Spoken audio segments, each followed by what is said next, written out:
some sugar on me. Can I put some sugar on me? I can't get enough!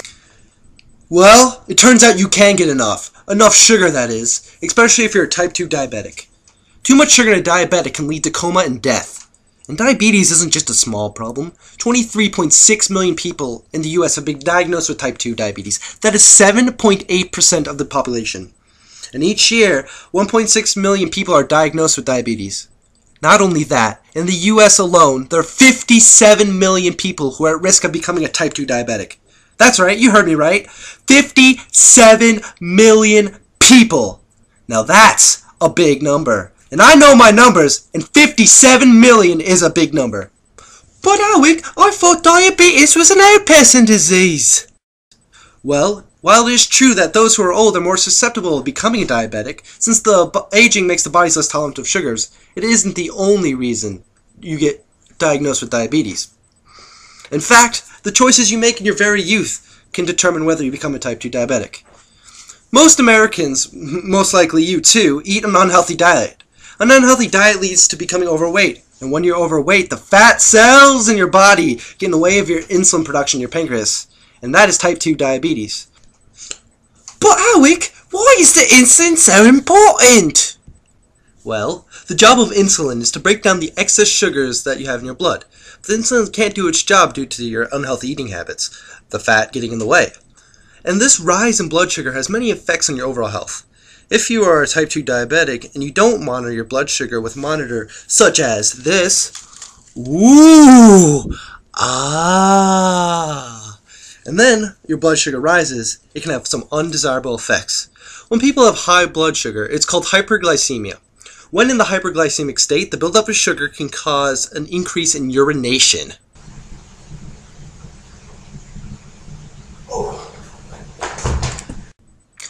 When the kidneys lose glucose through the urine, like just seen, a large amount of water is also lost, causing dehydration.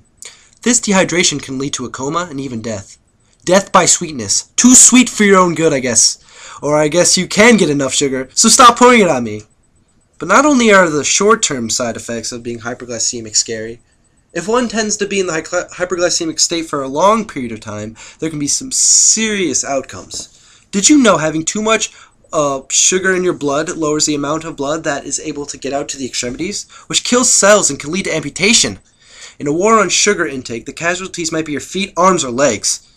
So here's the time where I show you a picture, and I'd say viewer discretion is advised. So, viewer discretion is advised. Now, I know that last picture was kind of scary, and it did scare me when I saw it. It really helped me change my life. But I really don't like to be scary, and I'm not a very serious person, but diabetes is a scary and serious thing. But you know what's crazy about it? You can change your future.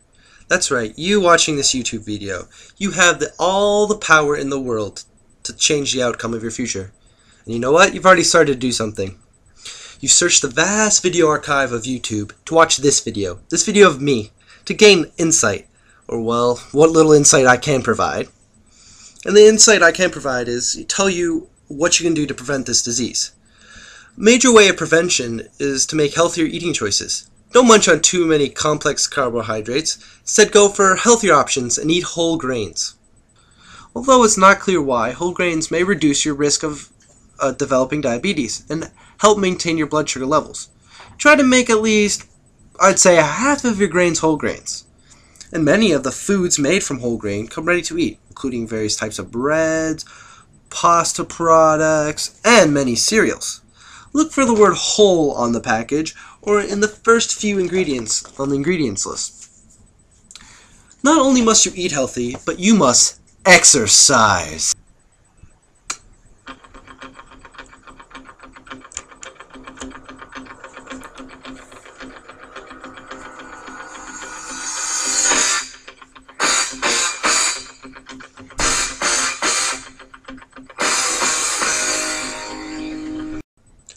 Alec, what kind of exercise should I do?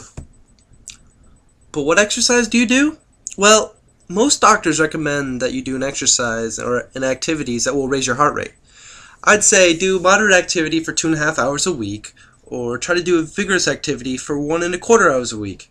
But if you're really serious about changing your lifestyle, you can go down to your local gym and start an exercise plan that works for you.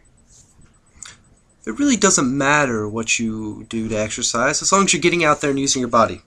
Go for a run, play some sports, or go to the gym and work out.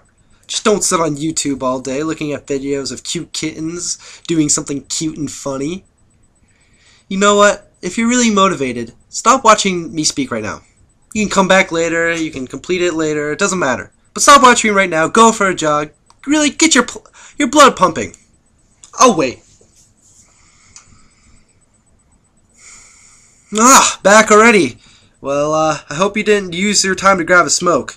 Because not only is smoking attributed to millions, billions, and trillions of other health problems, it is also related to diabetes. Smoking more than 20 cigarettes a day can increase your risk of developing type 2 diabetes, more than 3 times that of non-smokers. The exact reason isn't really well understood. It may be that smoking directly decreases your body's ability to utilize insulin. Moreover, it's been observed that after smoking, your blood sugar levels do increase.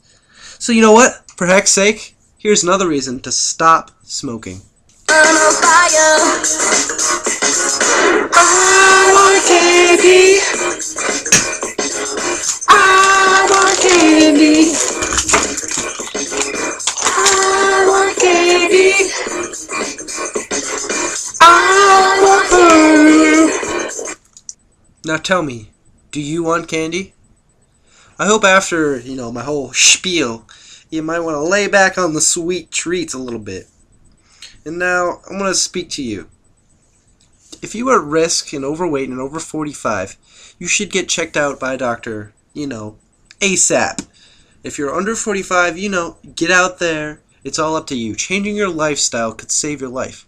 You must take responsibility for your actions. You must find a healthy balance of food and exercise. It's up to you. No matter what I say, you can just not listen to a word. But hopefully, you will. Hopefully, you will.